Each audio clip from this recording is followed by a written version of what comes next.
Narodna galerija je leta 2012 prejela 37 plastik kiparja Frančiška Smrduja,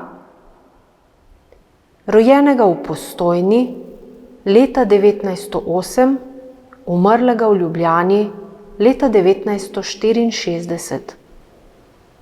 Podarila jih je kiparjeva hči, akademska kiparka Mojca Smrdu. Razstavljeni kipi so nastajali kot osnutki, priprave na končni kip, ki je bil izdelan navadno v večjem merilu, v imenitnejšem in obstojnejšem materialu, kot sta marmor ali bron. Na razstavi vidimo osnutke za glave, portrete, malo plastiko, reliefe ter monumentalno spomeniško kiparstvo. Kipar si je pri snovanju kipa najprej pomagal z risbo. Nato pa je prve zamisli običajno uresničil v glini.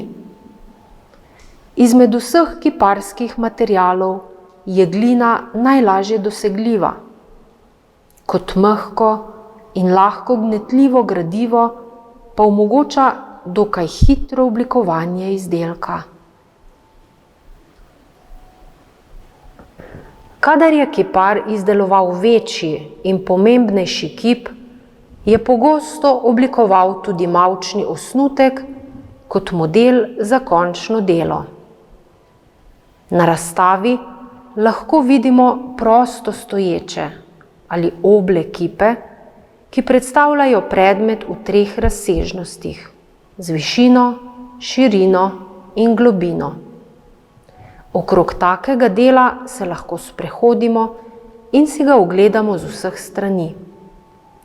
Takšen je mavčni kip Ležeče z vencem, ki je nastal za okras stopnišča Festivalne dvorane v Ljubljani.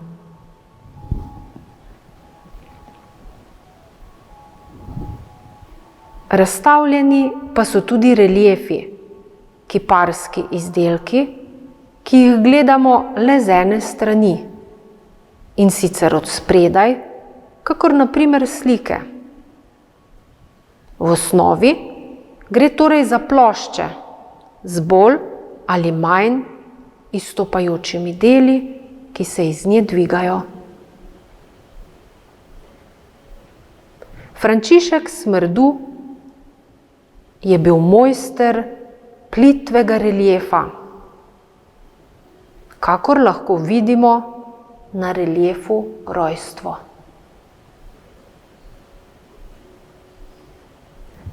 Z razstavo pridobljenih del predstavljamo slovenskega kiparja Frančiška Smrduja, profesorja na ljubljanski likovni akademiji, člana Neodvisnih, avtorja javnih spomenikov in male intimne plastike v žgani glini, mavcu, bronu in kamnu.